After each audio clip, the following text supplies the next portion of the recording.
apakah harta yang zakat itu dihitung sebelum dikurangi pajak atau setelah dikurangi pajak? Ya, kalau dalam Islam jelas ya, sebelum bayar pajak itu dibayar dulu zakatnya gitu. Oke. Dan mungkin ini yang menjadi acuan juga di dalam perpajakan gitu kan. Mungkin nanti bisa Ya, dicek lagi ya. dicek lagi bagaimana sih pajak itu prosedurnya ataupun caranya, teknisnya. Itu yang kenapa? Karena ketika ada harta yang sudah wajib dijakati itu langsung.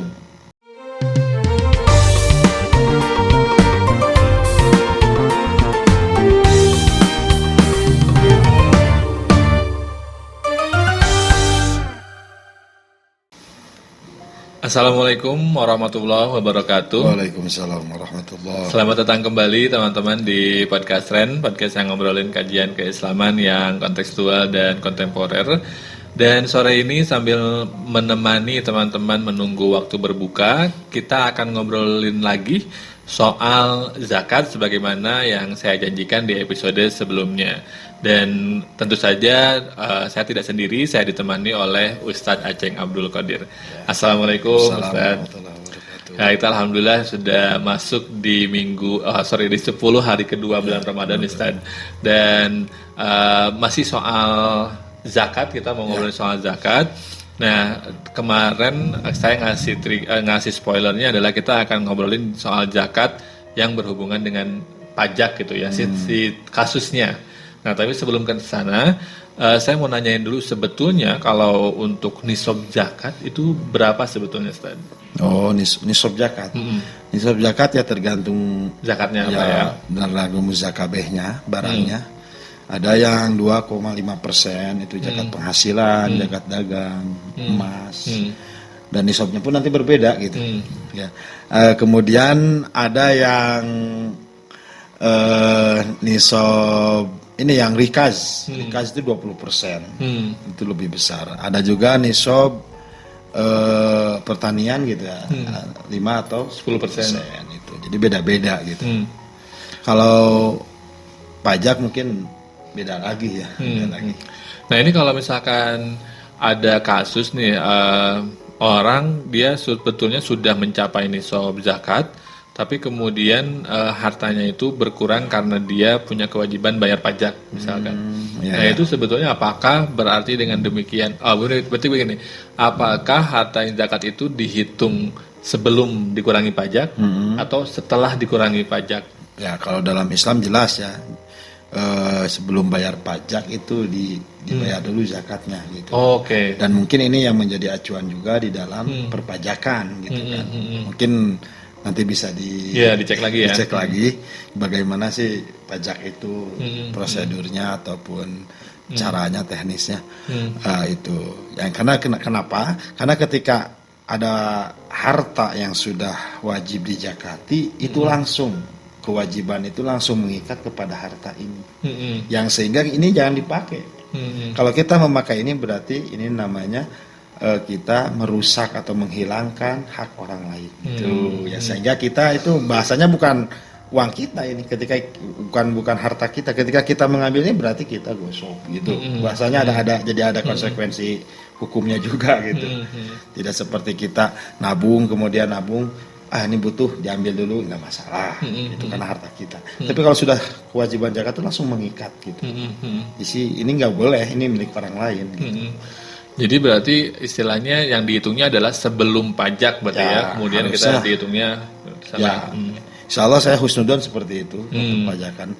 Dan yang kedua, yang wajib bayar pajak kan ada batasan minimalnya kan. Betul. Kalau kita lihat itu meskipun sudah dikurangi pajak itu sudah masih nisab gitu. Karena sebetulnya kewajiban untuk pajak juga angkanya jauh lebih tinggi daripada nisab zakat. Jelas. Nisab zakat itu masih di bawah nisab pajak. Nisab ketentuan batasan pajak jelas lah. Kalau kayak warung-warung biasa itu mungkin belum kan. Betul. Gitu. Ya berarti ini juga menarik nih, kadang-kadang saya mendengar gitu ya, orang kayak saya nggak mau bayar pajak gitu ya, karena saya ngeluarin zakat rutin gitu. Kalau secara prinsip tujuan kan sebetulnya ada kesamaan antara zakat dan pajak gitu. Tujuannya adalah agar ya untuk pembangunan infrastruktur umum Ya, gitu ya melalui kemaslahatan umat lah ya istilahnya. kesejahteraan, ya. Nah, walaupun mungkin asnapnya kalau pajak kan nggak ada asnapnya nih. Nggak ada. Kalau pajak, kalau zakat kan ada. Ya. Nah, kalau pandangan Ustadz sendiri bagi orang-orang yang kayak, saya nggak mau bayar pajak karena saya bayar zakat, itu gimana sih? Ya, itu terlalu apa ya kalau bahasanya Gus Irfan itu apa gitu. Naib apa-apa. Kalau naib. Naib apa apatis gitu ya. Iya. Ya, terlalu gitulah ya.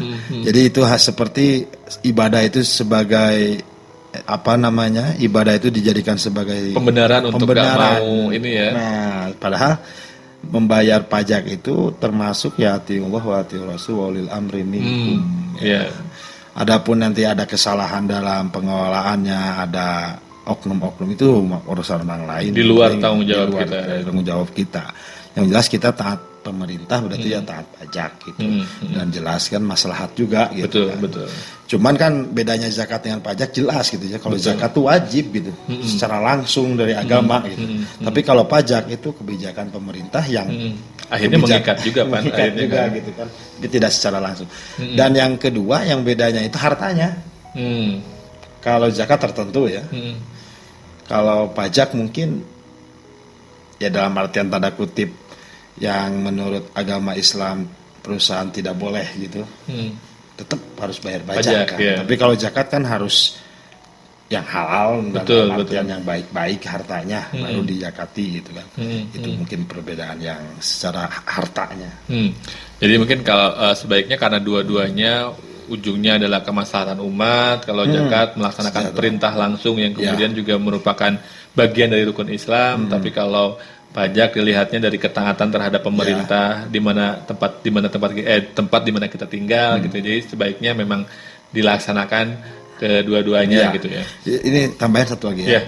Boleh. Untuk masalah zakat sebenarnya itu yang kalau memang sudah masuk ke instansi pemerintah ya kayak Basnas itu nanti penyalurannya tidak harus berupa barang yang dizakatkan, misal beras.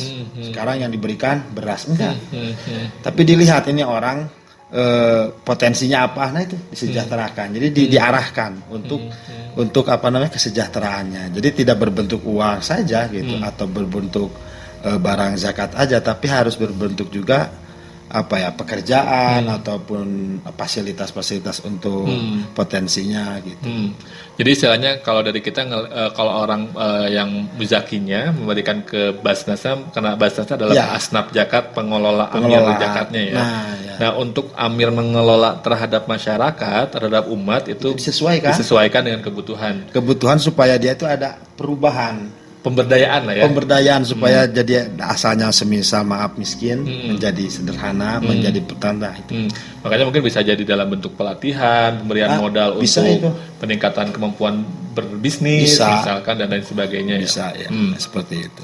Nah, ini menarik karena ada dua konsep yang memang tujuan akhirnya adalah kemaslahatan umat, walaupun mungkin ada beberapa orang yang berkecenderungan untuk membenturkan kedua hal ini padahal sebetulnya tidak perlu. Tidak perlu. Oke, terima kasih Ustaz Aceng atas diskusi kita sore hari ini. Teman-teman selamat berbuka. Semoga obrolan kita sore hari ini ada manfaatnya, memberikan sedikit banyak pencerahan dan pemahaman bagi teman-teman semua dimanapun berada.